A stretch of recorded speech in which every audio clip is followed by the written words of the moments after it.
దేవుని యొక్క హృదయములో మీరున్నారు, మీ రూపం ఉంది, మీ జీవితం ఉంది.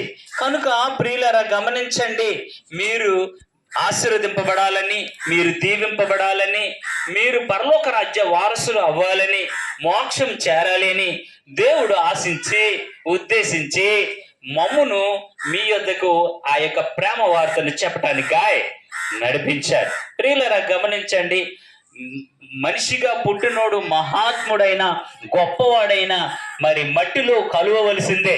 ఎందుకు అంటే మరి దేవుడు అలా నిర్ణయించాడు. కారణం ఏంటి అని అంటే, ఆదిలో ఆదాము అవ్వలు దేవుని రూపంలో దేవుని పోలిక చొప్పున చేయబడ్డారు. దేవుడు ఎంత పరిశుద్ధుడో వారు కూడా అంత పరిశుద్ధులుగా, దేవుడు ఎంత వెలుగై ఉన్నాడో వారు కూడా అంత వెలుగు ప్రభావము కలిగిన వారిగా సృష్టింపబడ్డారు. కానీ వాళ్ళు ఇంకా మెచ్యూరి కాలేదు, అంటే వారిలో ఇంకా ఎదుగుదల రాలేదు. ఎదుగుదల రాకముందే దేవుని యొక్క శత్రువు, మరి దేవుని పిల్లలైన మనుషుల యొక్క శత్రువు అయిన సాతానుడు లేదా దెయ్యము ఆదాము అవ్వలని తప్పు త్రోవలోనికి నడిపించారు. అలా నడిపించడం వలన మనుషుడు మలినమై దేవుడిచ్చిన వెలుగును పోగొట్టుకున్నాడు, దేవుడిచ్చిన పరిశుద్ధతను పోగొట్టుకున్నాడు, దేవుడిచ్చిన పవిత్రతను పోగొట్టుకున్నాడు. మరి అపవిత్రుడయ్యాడు, మలినం పరచబడ్డాడు, పాపాత్ముడు అయ్యాడు. అయినా ఈ మనుషుణ్ణి పరిశుద్ధుడిగా పవిత్రుడిగా చేయాలని దేవాది దేవుడు మరి పరలోకము నుండి లేదా దేవుని సన్నిధానము నుండి బయటికి నెట్టివేయడం జరిగింది. ఉదాహరణ చూడండి, ఒక చిన్న పిల్లాడు మరి 2 ఏళ్ళు వెళ్ళాడు అనుకో. ఆ చిన్న పిల్లాడు అంటే మనకి ఇష్టమే, కానీ ఆ అశ్రద్ధం మనకి ఇష్టం ఉండదు. అప్పుడు ఏం చేస్తాం? ఆ పిల్లోడిని బయటికి తీసుకువచ్చి శుభ్రం చేసి మరలో ఇంటికి తీసుకువెళ్ళిన రీతిగా దేవాది దేవుడు పాపముతో శాపముతో నిండి ఉన్న మనిషిని పాపము కడిగి పరిశుద్ధుడిగా చేసి మరలా తన యొద్దకు తీసుకురావడానికి ఈ నరతోటలో ఒక మొక్కగా దేవుడు ఉడిచాడు.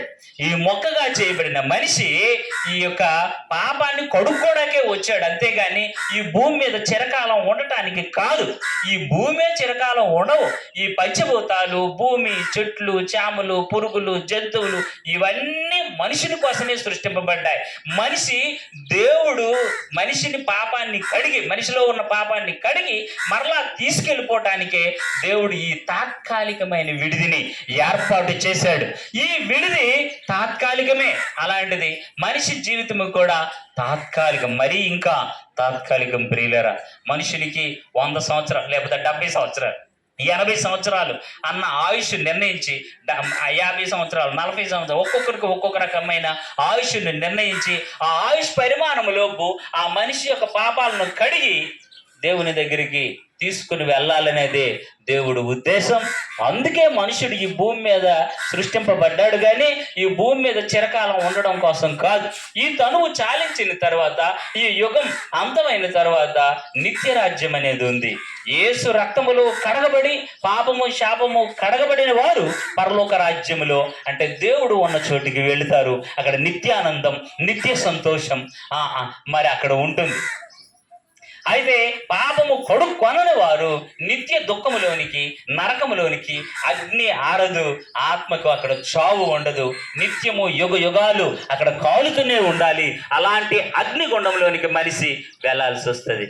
అయితే ప్రియులారా, ఆ అగ్నిగుండంలోనికి వెళ్లకుండా పరలోక రాజ్యములోనికి వెళ్ళాలి. నిత్యానందం, నిత్య సుఖమైన ఆ మోక్ష భాగ్యములోనికి వెళ్ళాలని దేవుడు ఉద్దేశం. అందుకే మనుషుడు ఈ భూమి మీద సృష్టింపబడ్డాడు. కనుకనే మనుషుల పాపాలను కడగటానికి మరి చేతులతో చేసిన పాపానికి చేతులకు మేకులు, కాళ్ళతో చేసిన పాపానికి కాళ్ళకు మేకులు దిగగొట్టి కాళ్ళ ద్వారా జరిగిన పాపానికి పరిహారం చెల్లించారు, చేతుల ద్వారా జరిగించిన పాపానికి పరిహారం చెల్లించారు. అలాగే శరీరంతో చేసిన పాపానికి, సర్వ మానవాళి శరీరంతో చేసిన పాపానికి పరిహారం చెల్లించటానికి ఆయన యొక్క శరీరానికి కొరడా దెబ్బలు, రాళ్ల దెబ్బలు, పిడుగుద్దులు శిక్షగా నియమింపబడ్డాయి. ఆ విధంగా యేసుక్రీస్తు ప్రభువారు మనుషులందరి పాపాల పరిహారాన్ని చేశారు. అయితే ఇది మనుషుడు ఎవరికి వారుగా చేసుకోవడానికి వీలు పడదు కనుక దేవుడే యేసు ప్రభువుగా వచ్చి ఆ పాప పరిహారాన్ని చేశాడు. అయితే ఈ పాప పరిహారం యేసు ప్రభు నమ్మడం ద్వారా ఉచితంగా కలుగుతుంది. యేసు ప్రభు నా దేవుడని ఒప్పుకొని ఆయన మనుషులందరి పాపముల నిమిత్తం మరణించి మరణాన్ని జయించి మృత్యుంజయుడై లేచాడని, మరలా రెండవసారి అతను నమ్ముకున్న వారిని అందరినీ తీసుకు వెళ్తాడని నువ్వు నమ్మిన ఎడల నువ్వు రక్షింపబడతావు, పరిశుద్ధుడుగా కాబడతావు, పవిత్రుడుగా కాబడతావు, మరి నీతిమంతుడుగా కాబడతావు. మరి జన్మ పాపము కర్మ పాపము నీలో నుండి తొలగిపోయి నీతిమంతురాలుగా నీతిమంతుడుగా చేయబడతావు. అలా చేయటానికే దేవుడు యేసయ్య ఈ లోకానికి వచ్చాడు.